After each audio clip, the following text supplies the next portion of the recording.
Hello les chatons, j'espère que vous allez bien. Aujourd'hui on se retrouve pour une vidéo où on va reproduire un make-up toujours de la série Ma sorcière bien aimée. Cette fois on va s'inspirer de Serena, la cousine de Samantha. Alors Serena et Samantha dans la série, c'est un peu le yin et le yang. C'est-à-dire que Samantha, elle est plutôt du genre calme, posée. Et Serena est complètement déjantée, elle fait la fête tout le temps, elle drague, enfin c'est vraiment un esprit libre en fait dans la série. Mais elle a un peu cette image un peu de fille un peu cruche, un peu naïve. Donc c'est vrai que Serena, un personnage qui est assez rigolo quand il apparaît. Et puis surtout, elle est un peu dans le même esprit que tout le reste de la famille, c'est-à-dire que dès qu'elle peut faire tourner en bruit que Jean-Pierre, elle va pas se gêner. Donc voilà, dans la série, le personnage de Serena est interprété par Elizabeth Montgomery qui fait aussi le rôle de Samantha. C'est juste que quand il y a eu l'idée de faire intervenir la cousine de Samantha, on a eu recours justement à faire ce genre de choses. Donc on va s'inspirer du maquillage qu'elle a. La plupart du temps, c'est un maquillage un peu gris et blanc qu'elle a. Donc on va s'inspirer un petit peu de ça pour aujourd'hui. Donc pour ça, on va partir sur un make-up des yeux. Mais avant, je vais faire un make-up du teint très léger. Donc je vais partir, tout comme la dernière fois pour le teint, pour le terminer sur le blush Révolution. Donc c'est le blusher Elodie dans teint de Rose Kiss. Donc qui est comme ceci. Donc j'ai déjà fait mon teint et mes sourcils hors caméra. Donc on va faire ça maintenant. Hop, j'ai le miroir juste sur le côté. Donc, elle a pas tellement de blush. Elle aurait peut-être plus de l'highlighter, mais l'highlighter, j'ai une petite idée. Pour l'instant, on va pas trop s'en préoccuper. Donc ce blush, hein, il est vraiment très très bien. Il est assez léger. Je trouve moi qui aime pas trop le rose sur les joues parce que j'ai toujours peur que ça fasse harlequin sur moi. J'avoue que je le trouve assez soft par rapport à d'autres. Enfin, c'est un rose qui reste assez léger quand même. Voilà, donc j'en mets pas beaucoup. J'en mets juste un peu pour donner un petit peu de couleur aux joues. Alors Serena, elle a plus en fait de l'highlighter puisque c'est une fille qui aime faire la fête plus qu'autre chose. Par rapport à Andorra qu'on a fait la semaine dernière, c'est un petit peu différent. Andorra, on pouvait se permettre de mettre un peu plus l'accent sur le blush. Là, on peut se permettre de mettre plus l'accent peut-être sur l'highlighter. Donc pour l'highlighter, je vais prendre une palette pour ça. Donc pour l'highlighter, je vais prendre la palette Nocibé que vous m'avez déjà vu utiliser dans le look Avamax. Donc je vais reprendre le fard blanc de la palette qui est juste ici, qui va nous servir également pour le tuto des yeux. Donc je vais prendre ce fard là en guise d'highlighter parce qu'il est suffisamment lumineux pour, et je trouve qu'il est parfait pour ce rôle là. Là je l'applique un peu grossièrement, mais je viendrai l'estomper un peu avec un pinceau beaucoup plus gros pour bien le fondre aussi, pas que ça fasse une barre un peu moche. Hop, je fais ça et ensuite je vais prendre mon pinceau pour la poudre et je vais l'atténuer de sorte à ce que ça fasse pas une grosse barre mais qu'il soit bien diffus. Donc je pince un petit peu les poils du pinceau pour que ça le diffuse un petit peu plus. Donc pour l'highlighter là j'en mets très très peu, mais sachez qu'on va en mettre beaucoup plus. Donc pour le make-up des yeux, on va partir sur un make-up gris. Donc pour ça je vais reprendre la palette que j'utilise souvent, c'est la Natasha Denona, la Mini Xeno pour ce look là. Donc je vais prendre le gris le plus foncé de la palette qui est celui-ci concrètement. Donc je vais prendre celui-là et je vais faire à peu près tous les 3/4 de la paupière en gris. Donc je vais prendre un pinceau comme ceci et je vais commencer à attaquer mon gris. Et je vais commencer à... En fait attention parce que les fards Natasha Denona sont très doués, très pigmentés. Donc je vais commencer par déposer mon fard comme ça. Donc pareil, c'est un make-up qui monte jusqu'aux sourcils. C'était très la mode, j'ai l'impression dans les années 60 de monter les make-up aussi haut. Donc je vais le faire monter jusqu'aux sourcils. Après c'est pas obligé, hein, si vous voulez juste reproduire exactement le même genre de make-up mais avec beaucoup moins de grandeur, si je peux dire ça comme ça, vous pouvez, c'est pas un souci. Moi je délimite un petit peu ma forme comme ceci. Donc, voilà ce que ça donne non estompé. Là je vais quand même estomper un petit peu à certains endroits parce que c'est quand même...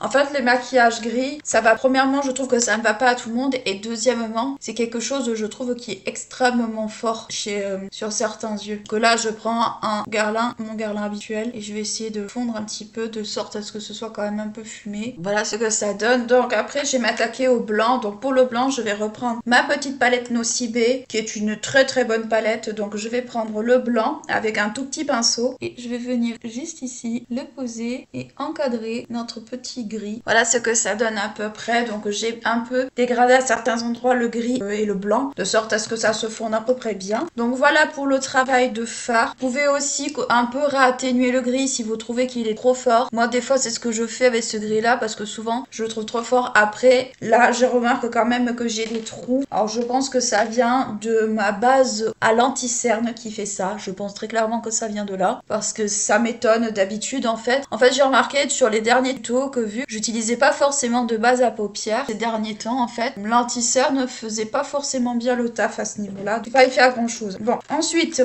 pour le liner, puisqu'elle a un très léger liner comparé à Andorra qui a un liner très prononcé. On va partir sur le Rare Beauty comme d'habitude, donc il faut quand même bien le secouer le Rare parce que il est un peu, comment dire, un peu capricieux. Donc voilà ce que ça donne avec un œil fait. Alors normalement le trait est beaucoup plus fin, mais le liner fuit un petit peu, enfin du moins je vous avais déjà expliqué, je me suis fait un peu avoir sur le coup, comme quoi des fois le liner Rare Beauty, il faut toujours le garder tête en haut, jamais tête en bas, et comme il a été dans une mauvaise position pendant un petit moment, il a coulé, clairement il m'a coulé un peu dans le bouchon. Donc je finis ça et je reviens tout de suite. Voilà ce que ça donne avec les deux yeux faits. Donc l'un dit toujours un peu zut à l'autre comme d'habitude, mais pour le coup vu que le liner fuit, j'ai pas trop eu le choix que de faire extrêmement attention parce que honnêtement le liner qui fuit c'est pas agréable. Enfin c'est pas qu'il fuit en fait, c'est qu'il est comme il est beaucoup trop liquide, il a tendance le produit a tendance à pas trop rester en place. Donc c'est pour ça qu'il faut faire un peu gaffe quoi avec ce liner. C'est pour ça qu'il faut faire un peu gaffe avec ce liner et c'est pour ça que quand vous l'achetez, surtout toujours tête en haut, enfin tête en haut ça veut dire le pinceau vers le haut, jamais le pinceau vers le bas parce que vous allez vous en foutre plein les doigts en fait. Donc voilà ce que ça donne. Pour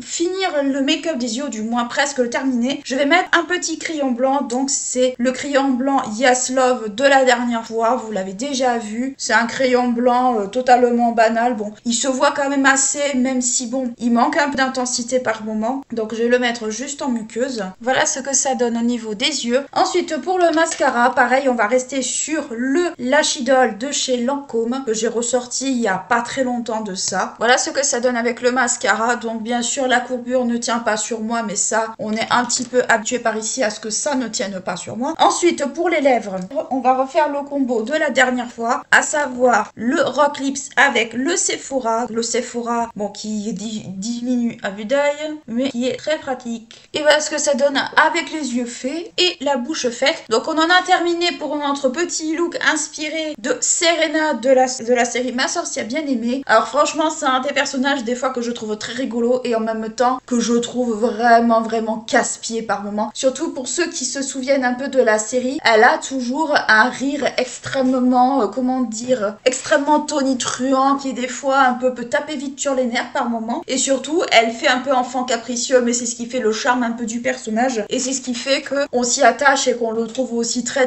drôle. Un peu quand elle est mélangée en fait avec Andorra, c'est les deux personnages les plus infernaux avec l'oncle Arthur de la série. Franchement c'est les trois personnages les plus infernaux qu'on pourrait citer car ils sont vraiment insupportables tous les trois, avec bien sûr leur particularité, à savoir qu'Andorra supporte pas Jean-Pierre et supporte pas que Jean-Pierre lui tienne tête. Jean-Pierre ne se gêne pas pour des fois rembarrer sa belle-mère, son oncle par alliance et sa cousine par alliance. Donc c'est un peu cette espèce d'ambiance de joyeuseté qui fait que la série est très drôle à la fois et des fois aussi t'as certains personnages auxquels on peut s'attacher énormément et qui ont un caractère attachant. Le personnage que j'ai toujours trouvé aussi un peu attachant, c'est la tante Clara. Malheureusement l'actrice est décédée durant, on va dire, le tournage de la série. Elle est décédée, je crois que c'était l'année où ils ont tourné la saison 5 ou quelque chose comme ça. Donc c'est vrai que c'était un personnage attachant parce que c'était le personnage un peu gaffeur, un peu